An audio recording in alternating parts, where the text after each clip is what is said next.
राजधानी दिल्ली में तापमान लगभग 42 डिग्री सेल्सियस के आसपास है। हीट वेव जैसे हालात अब एनसीआर में बढ़ने लगे हैं, लेकिन सबसे ज़्यादा स्थिति खराब हो रही है वो मध्य प्रदेश और उत्तर प्रदेश की सीमाओं पर। सबसे पहले देखिए डॉपलर रेडार की इमेज, और यहाँ पर आपको कहीं भी बादल नज़र नहीं आएंगे।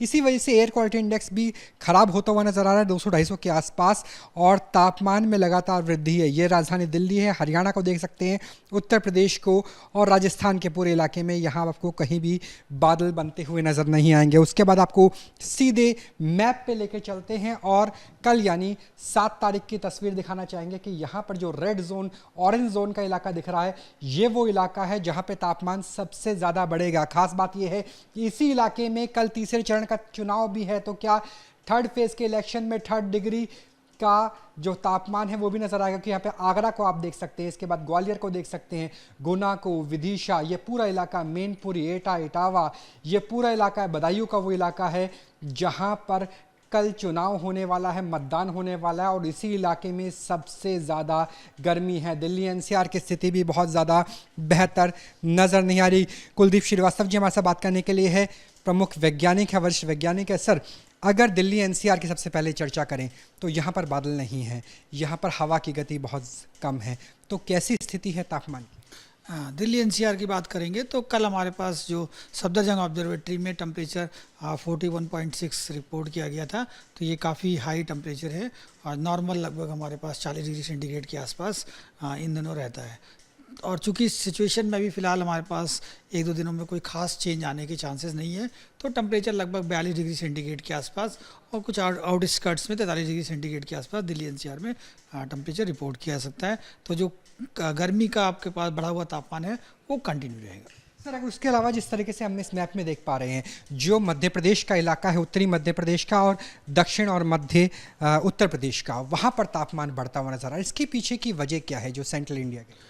देखिए यहाँ पर आपने जैसे पहले ही बताया कि पूरे नॉर्थ वेस्ट इंडिया में अभी हमारे पास कुछ भी क्लाउड नहीं है, रेनफॉल एक्टिविटी नहीं है और कोई भी फिलहाल वेस्टर्न डिस्टर्बेंस का इस तरह से जो प्लेन्स में आप कह सकते हैं कोई भी प्रभाव नहीं है, और अगले 2 से 3 दिनों में इतना कोई खास प्रभाव रहने वाला भी नहीं है। तो इसके चलते आसमान साफ रहेगा।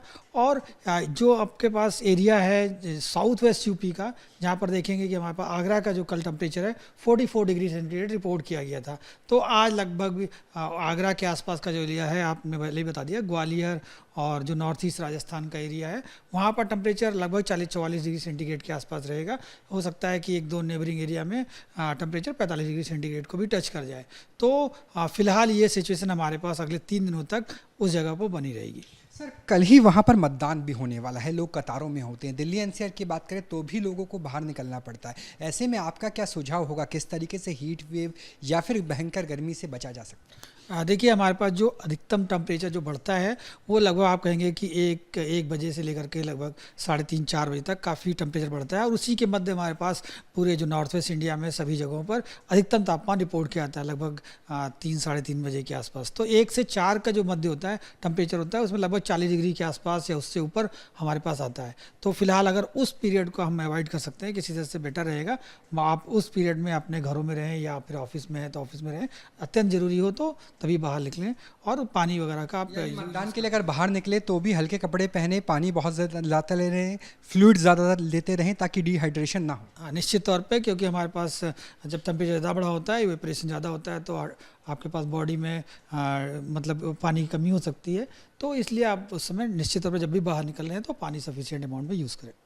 तो बिल्कुल तीसरे चरण का चुनाव है, तो क्या 3 डिग्री यहाँ पर जो मौसम का है वो भी नज़र आएगा? क्योंकि पूर्वोत्तर भारत को छोड़ दीजिए और पहाड़ी इलाकों को छोड़ दीजिए, ईस्टर्न घाट और वेस्टर्न घाट को छोड़ करके समूचे भारत में तापमान बेहद तेज गति से बढ़ता हुआ नज़र आ रहा है। ऐसे में अगर आप शहरों में रहते हैं तो दोपहर के वक्त बाहर निकलना कम कर दीजिए, और मतदान के लिए अगर जाना ज़रूरी है, जमहूरियत की जंग है, लोकतंत्र का उत्सव है, तो भी खूब पानी पीजिए और हल्के कपड़े पहन के खुद को डिहाइड्रेट रखते हुए मतदान में शामिल होजिए, अपने अधिकार का उपयोग कीजिए। दिल्ली एनसीआर में गर्मी का प्रकोप है, लू ने दस्तक दे दी है, और हीट वेव से एनसीआर ही नहीं बल्कि दक्षिण और मध्य उत्तर प्रदेश के साथ साथ उत्तरी मध्य प्रदेश भी प्रभावित होंगे, जहां कल मतदान होने वाला है। इसके अलावा अगर राजस्थान के पूर्वी इलाकों की बात करें तो वहां भी तापमान 45 डिग्री से ज़्यादा ही नजर आएगा। ऐसे में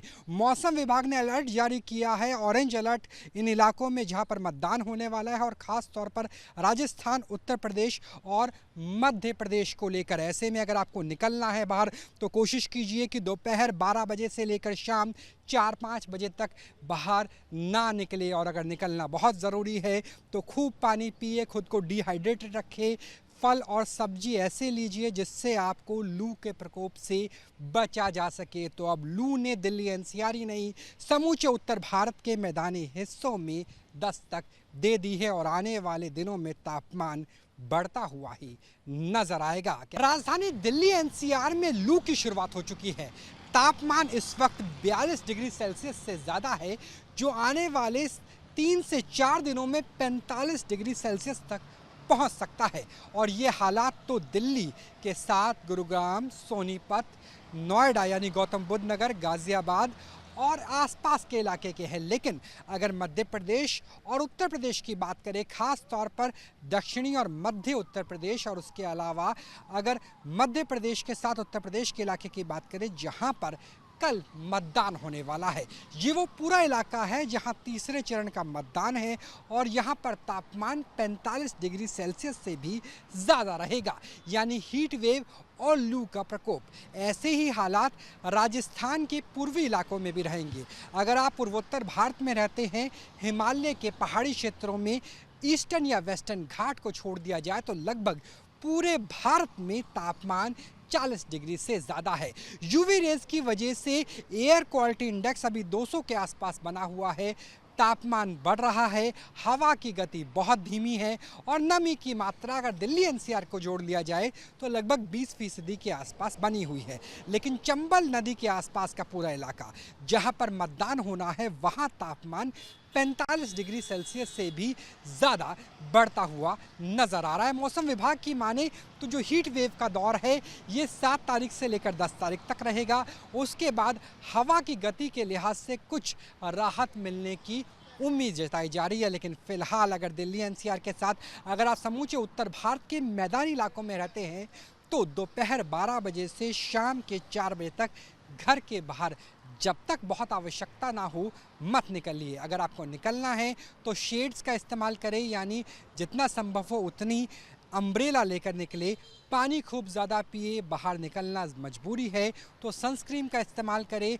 पानी के साथ साथ आप तरल जूसेस का इस्तेमाल कर सकते हैं जिससे आप अपनी स्किन का ख्याल रख सकें। अगर गॉगल्स लगाएंगे तो आंखों को राहत मिलेगी, वरना दोपहर के वक्त आंखें खुलना भी दूभर हो जाता है और आई फ्लू जैसी, डिहाइड्रेशन जैसी भी समस्या का सामना करना पड़ सकता है। तो उत्तर भारत में अब गर्मी, घनघोर गर्मी, भयंकर गर्मी के साथ लू और हीट वेव ने दस्तक दे दी है। ऐसे में ज़रूरी है अपने शरीर के अंदर तरल को बढ़ा के रखा जाए, क्योंकि जिस तरीके का तापमान है ऐसे में पसीने के साथ अगर आप डिहाइड्रेट हो जाते हैं, सोडियम की कमी आ जाती है तो चक्कर आने जैसी समस्या भी हो सकती है। लिहाजा जहां मतदान का तीसरा चरण है, वहीं जो तीसरे फेज़ का इलाका है वहां पे गर्मी का प्रकोप भी बढ़ता हुआ नज़र आ रहा है। अपना ख्याल रखें, ये बेहद ज़रूरी है। कैमरा सहयोगी जैनेंद्र के साथ राहुल डवास, न्यूज़ नेशन, दिल्ली।